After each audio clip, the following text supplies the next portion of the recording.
తాకట్టులో ఉన్న బంగారాన్ని విడిపించి ఆ రోజున్న మార్కెట్ ధర కట్టి మిగిలిన డబ్బును మీకు అందిస్తుంది ఎస్వీఎస్ గోల్డ్. ఇవి ఆఫ్రికన్ ప్యారెట్స్, చాలా కలర్ఫుల్, అంటే ప్యారెట్ లో పెద్ద సైజు. ఇవన్నీ కూడా exotics. So different colour patterns మీకు కనిపిస్తున్నాయి. ఎదురుగా కనిపించే బ్లూ గోల్డ్ మకా, రెడ్ ఇది scarlet macaw, military macaw, green winged macaw. But ఇప్పుడు మీ దగ్గర యానిమల్స్ లో కొన్ని ఫెరోషియస్ అయ్యి అనుకుంటే ఏం చేస్తారు వాటిని? చాలా చనిపోయిన తర్వాత ఏం చేస్తారు? చనిపోయిన తర్వాత ఈచ్ యానిమల్ కి ఒక ప్రొసీజర్ ఉంటుందండి, స్టాండింగ్ ఆపరేటింగ్ ప్రొసీజర్ అని. లయన్ చనిపోతే దాని ఖననం, క్రిమేషన్ ఎలా చేయాలి, టైగర్ కి అలా ప్రతి యానిమల్ కి ఒక స్టాండింగ్ ఆపరేటింగ్ ప్రొసీజర్ ఉంటుంది. దాని ప్రకారమే ఫాలో అవుతాం. కానీ కొన్ని ఫెరోషియస్ ఉంటాయండి, ఎలాగానే మనం తిరగబడడం చేస్తుంటాయి. వాటిని ఆ ఫెరోషియస్ తగ్గించడానికి ఏం చేస్తారా? లేదా అలా మనం అలా యానిమల్ బిహేవియర్ ఏమి చేంజ్ చేయలేమండి. సో వాటికి ఏంటంటే ఆ యాక్టివిటీలో మార్పు కొంచెం తీసుకురావడానికి ఎన్రిచ్మెంట్ అనేది ఒకటి బాగా ఉపయోగిస్తాం. అంటే ప్లేఫుల్ గా ఉండడం కోసం యానిమల్. ఎప్పుడు ఫెరోషియస్ అవుతుందంటే స్ట్రెస్ లెవెల్స్ ఎక్కువ ఏమైనా ఉంటే కూడా, లేదంటే యానిమల్ కి ఆ వాతావరణం ఏమైనా అనుకూలంగా లేదు అనుకున్నప్పుడు మీకు ఖచ్చితంగా యానిమల్ కొంచెం డిస్టర్బ్డ్ గా అనిపిస్తుంది. ఓకే, సాధారణంగా ఎండాకాలం మనుషుల్లాగా వాటికి కూడా ఎండాకాలం రాగానే కొంచెం బాగా ఇది మంచి, అంటే సమ్మర్ లో జూ మేనేజ్మెంట్ అనేది ఒక ఛాలెంజింగ్ టాస్క్ కూడా. ఎందుకంటే ఆ రిమైనింగ్ 7-8 months చాలా జాగ్రత్తగా కాపాడుకుంటూ వస్తాము. సమ్మర్ లో కొంచెము ఈ తాపం తట్టుకోవడం అనేది కష్టం అవుతుంది. దానికి సమ్మర్ మేనేజ్మెంట్ అనేది ఒకటి ఉంటుంది అనమాట. అంటే సమ్మర్ మేనేజ్మెంట్ లో భాగంగా ఫస్ట్ రెస్టింగ్ షెల్టర్స్ మీకు ఇప్పుడైతే నార్మల్ గా ఉన్నాయి. సమ్మర్ లో అయితే తాటాకులు, పందిర్లు, పగోడాలు అవి వేయడం జరుగుతుంది. స్ప్రింక్లర్స్ ద్వారా కంప్లీట్ గా వాటర్ ఆ స్ప్రింక్లర్ ఆన్ చేసి ఉంచుతారు డే అంతా. సో దట్ ఆ అట్మాస్ఫియర్ లో ఉండే టెంపరేచర్ అంతా కొంచెం కంట్రోల్లోకి వస్తుంది. తర్వాత ఫీడ్ ఎన్రిచ్మెంట్ లో భాగంగా కార్నివర్స్ కి అయితే మనం మీట్ ఇస్తాము, బీఫ్ గానీ చికెన్ గానీ ఇలా ఇస్తాము. వాటిని ముందు రోజు ఒక బౌల్లో పెట్టేసి ఐస్ బాల్ లాగా తయారు చేస్తాము. దానికి ఇవ్వడం, అంటే మనకి ఐస్ క్రీమ్ ఫిక్స్ ఎలాగో యానిమల్ కి కూడా అలా అనమాట. అవి ఇష్టంగా తింటాయి. అదే హెర్బివోర్స్ కి అయితే మనం ఈ వెజిటబుల్స్, ఫ్రూట్స్ అన్ని కూడా ఒక బాల్ లాగా అంటే ముందు రోజే ఒక బౌల్లో పెట్టేస్తాము. డీప్ ఫ్రీజ్ చేసి డే టైం ఇవ్వడం జరుగుతుంది. ఈవెన్ ఫర్ ఎక్కువ ఇష్టంగా అంటే వాటి రెగ్యులర్ డైట్ ఉంటదండి. అంటే మనకి ఏది ఇష్టం అయితే అది తినడానికి ఉండదు. Regular CZDA central zoo authority each animal కి, ఈ ఏజ్ ఉన్న యానిమల్ కి ఇంత క్వాంటిటీ ఉండే చికెన్ ఇవ్వాలి, ఇంత క్వాంటిటీ మిల్క్ ఇవ్వాలి, ఇలా ప్రతిదీ కూడా గైడ్ లైన్స్ ఉంటాయి అన్నమాట. దాని ప్రకారమే వెళ్ళగలుగుతాం. సో మనం ఎలా అయితే గ్లూకోజ్ వాటర్ అలాగా తాగుతామో, సమ్మర్ లో ప్రతి యానిమల్ కి కూడా ఎలక్ట్రోలైట్స్, పాలిబియన్ అంటే ఈ మినరల్స్ ఇవి స్వెట్ ద్వారా పోతాయి కదా. సో డిహైడ్రేట్ అవ్వకుండా యానిమల్ కి ఎవ్రీ 1 or 2 hours కి, మనకి నార్మల్ డేస్ లో యానిమల్ ని ఇలా బయట క్రాల్లో ఉంచేస్తాము.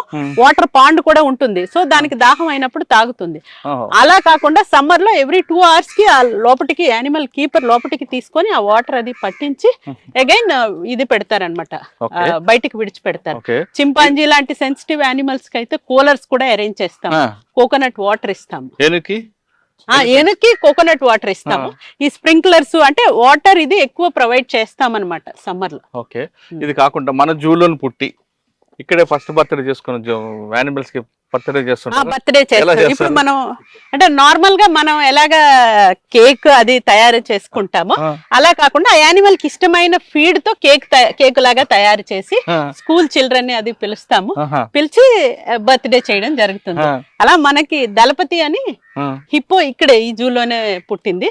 బాలు, వీటి అన్నింటి బర్త్డేలు ఎవ్రీ ఇయర్ ఆ డేట్ కి సెలబ్రేట్ చేస్తాం. అంటే అవి ఎంజాయ్ చేస్తాయంటే అవి అర్థం చేసుకోగలవలేదు. ఫుడ్ అయితే మాత్రం ఆ ఫీస్ట్ లాగా ఫీల్ అవుతాయి. ఇప్పుడు మనం ఏషియాటిక్ లైన్స్ ఎన్క్లోజర్ దగ్గర ఉన్నాము. సో మీరు ఈ ఎన్క్లోజర్ ని చూస్తే ఎన్క్లోజర్ కంప్లీట్ గా ఫారెస్ట్ లాగే ఉంది, కానీ ప్రత్యేకించి నన్ను నా ఆవాసం నుంచి తీసుకొచ్చి వేరే ఎక్కడో పెట్టారు అని యానిమల్ ఫీల్ అయ్యేటట్టు లేదు. ఈవెన్ మీ ఒక లే మ్యాన్ చూస్తే కూడా అది అర్థమైపోతుంది. మనవాడు కాదని కాదు, అంటే అది దాని ఫారెస్ట్ లో ఉన్నట్టే ఉంది. అంటే జనరల్ గా జూ ఏంటంటే కొంచెం ఏరియా ఎన్క్లోజర్స్ తక్కువ ఏరియాలో లేదంటే క్లోజ్ చేసి అలా ఉంటాయి. మీకు ఇక్కడ అటువంటి ఏర్పాటు అనేది లేదు. చూసారా, యానిమల్ జస్ట్ ఫారెస్ట్ లో ఎలా ఉంటుందో అలాగే నేచురల్ గా ఉంది. సో అది మీరు ఇందాక అడిగారు uniqueness, what is the uniqueness of Indira Gandhi zoo park. This is the uniqueness of Indira Gandhi zoo park. Very good, very good. అయితే ఇక్కడ ఇవి కూర్చున్నాయి రిలాక్స్ గా, దాని ఆపోజిట్ లో మనకు జంకలు కనిపిస్తున్నాయి. అవును, మరి వాటికి ఆహారం అవి అటాక్ చేయడం ఉండదా? అలా ఉండదు. అంటే అది రాలేదు. మీరు ఇక్కడ ఈ మోట్ అబ్జర్వ్ చేస్తే మనం ఏ యానిమల్ ఎంత జంప్ చేస్తుంది ఈ మెజర్మెంట్స్ ని బేస్ చేసుకుని ఒక మోట్ ని డిజైన్ చేయడం జరుగుతుంది. సో ఇంత జంప్ చేయలేదు ఆ యానిమల్, ఇంత జంప్ చేయలేదు. మేబీ ఏమన్నా డీర్ అందులోకి అలాగా ఎప్పుడు జరగలేదు. మీరు అడిగారు కాబట్టి చెప్తున్నా, ఒకవేళ జంప్ అయితే మేబీ ఆ వైల్డ్ ఇన్స్టింక్ట్ ఉంటుంది కాబట్టి అప్పుడేమన్నా జరగడానికి ఛాన్సెస్ ఉంటాయి. అంతే తప్ప యానిమల్ బయటకు వచ్చి జరిగే పులులకి కొన్ని రికార్డులు చెప్తుంటాయి, మీరు తెచ్చిన ఫుడ్ కాకుండా అవి హంటింగ్ చేసి తినడం దానికి ఎంజాయ్మెంట్ ఉంటుంది. ఎవరికైనా కూడా అంతే కదండి. ఇప్పుడు బయట ఫుడ్ తినడానికి ఇంట్లో ఫుడ్ తినడానికి చాలా డిఫరెన్స్ ఉంటుంది కదా. అలాగే అది హంట్ చేస్తే శారీరక వ్యాయామం కొంత చేస్తుంది. సో ఏ యానిమల్ ని ఇష్టపడుతుంది, ఆ హంట్ చేసేటప్పుడు మీకు ఆ సెలైవా గ్లాండ్స్ అన్ని యాక్టివ్ అవుతాయి, ఓపెన్ అవుతాయి. సో అప్పుడు ఫుడ్ ఎంజాయ్ చేస్తాం. మరి అటువంటి అవకాశం ఉంటాయి? అటువంటి అవకాశం ఇక్కడ ఉండదు. మనము టైం ప్రకారం ఫీడ్ ప్రొవైడ్ చేయడం అనేది జరుగుతుంది. మార్నింగ్ 9:30 మనం అడవిలో అట్మాస్ఫియర్ క్రియేట్ చేసినా హంటింగ్ మాత్రం ఉండదు. హంటింగ్ మనం ఫుడ్ ఇస్తాం అంతే. సో ఎన్రిచ్మెంట్ కి మాత్రం కల్పిస్తుంటాము. ఆ పైకి ఎక్కి దిగడము అట్లాగా కొంత శారీరక వ్యాయామం ఉంటుంది. ఎన్క్లోజర్ అంతా కూడా తిరుగుతుంది యానిమల్. కానీ హంటింగ్ చేయడానికి ఉండదు. హంటింగ్ చేయడానికి ఉండదు. ఇట్స్ నాట్ అంటే అది పర్మిట్ కాదు. నెక్స్ట్ మనం బేర్ ఎన్క్లోజర్ కి వెళ్తున్నాం. బేర్స్ మన దగ్గర 2 రకాల బేర్స్ ఉన్నాయి, Himalayan black bear and sloth bears. Wild dogs wild dogs pack గా ఉంటాయి, అంటే గ్రూప్ ఆఫ్ యానిమల్స్ గా ఉంటాయి అన్నమాట. ఒక లయన్ ని, టైగర్ ని, దేన్నైనా కూడా అటాక్ చేయగలుగుతాయి, అంత బలం ఉంటుంది ఒక ప్యాక్. సో ఇక్కడ మనం వైజాగ్ లో కన్జర్వేషన్ బ్రీడింగ్ చేపడుతున్నాం. మీకు ఇందాక చెప్పినట్టు దగ్గర మన దగ్గర 40 వైల్డ్ డాగ్స్ ఉన్నాయి. నేచురల్ ఫారెస్ట్ లో అయితే ఏ యానిమల్ మీదైనా ఆ గ్రూప్ కలిసి అటాక్ చేయగలుగుతుంది, అంత బలం ఉంటుంది. తర్వాత యానిమల్ ఎక్స్చేంజ్ అని ఒక ప్రోగ్రామ్ ఉంటుంది. అంటే మన దగ్గర సర్ప్లస్ ఇవి wolves, Indian grey wolf wild dog breeding centre మీకు చూపిస్తాం తర్వాత. ఇవి ఇండియన్ గ్రే వుల్ఫ్, నక్కలు అంటారు, ఫాక్సెస్. సో ఇవేంటంటే మన దగ్గర బ్రీడింగ్ బాగా అయ్యే యానిమల్స్ ని వేరే జూకి ఇచ్చి వేరే జూలో మనకు అవసరమైన జంతువుల్ని తెచ్చుకుంటాము.